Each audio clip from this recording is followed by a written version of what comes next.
Well, hi. Yes, my name's Andy Piercy.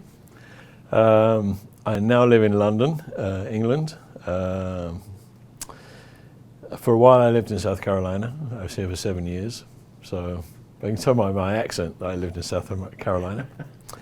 Before that, I was both a professional singer in a band, and I was a full-time worship leader at a large church in central London, Holy Trinity Brompton, home of the Alpha Course.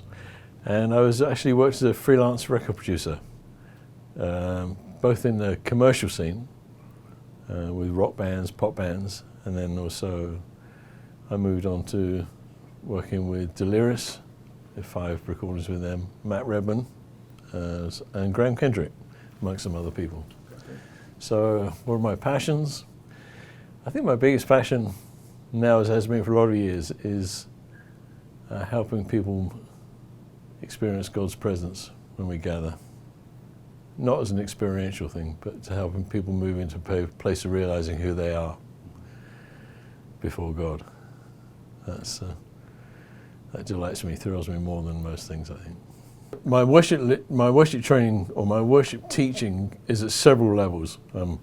I operate just at a level of teaching a congregation as well, and try to explain what's happening when we worship, what is worship is about, as well as what is happening when it's. And also I do some teaching for congregations along the lines of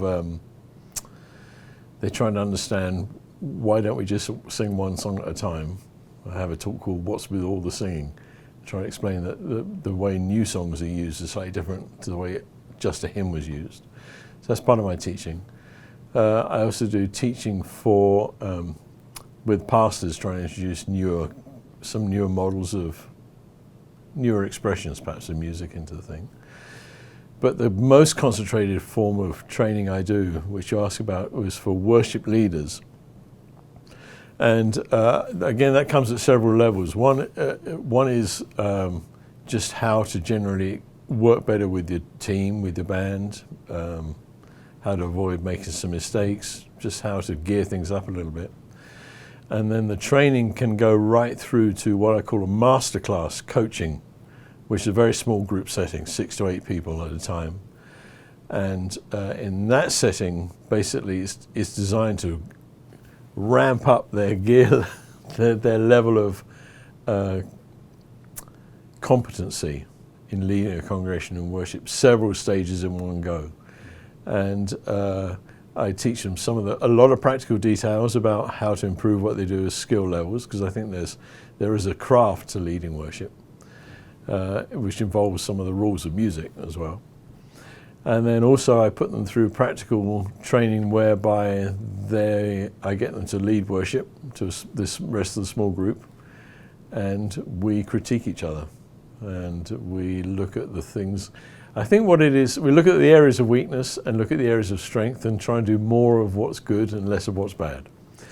And the training was developed, it's designed to be intensive because I guess maximum return for short investment, I think, because for most creatives, we get lazy about correcting things.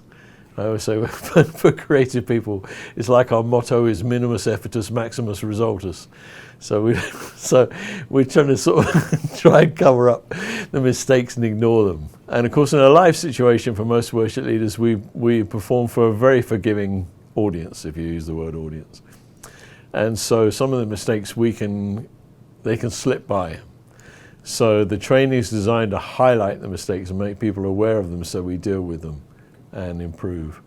And also just learn the craft of worship leading. And it seems to work quite well. It gives very quick return for the effort put in. It's not an easy thing.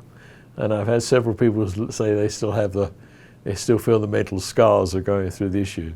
But the point is, I try and explain to people, you're doing this so that we can be honest with each other. Because I think as creative people, especially as worship leaders, sometimes we find it hard to be honest with ourselves and correct the areas that will be of benefit. Because I believe as worship leaders, we're servants, shepherds and servants. We're serving a congregation rather than trying to impress a congregation.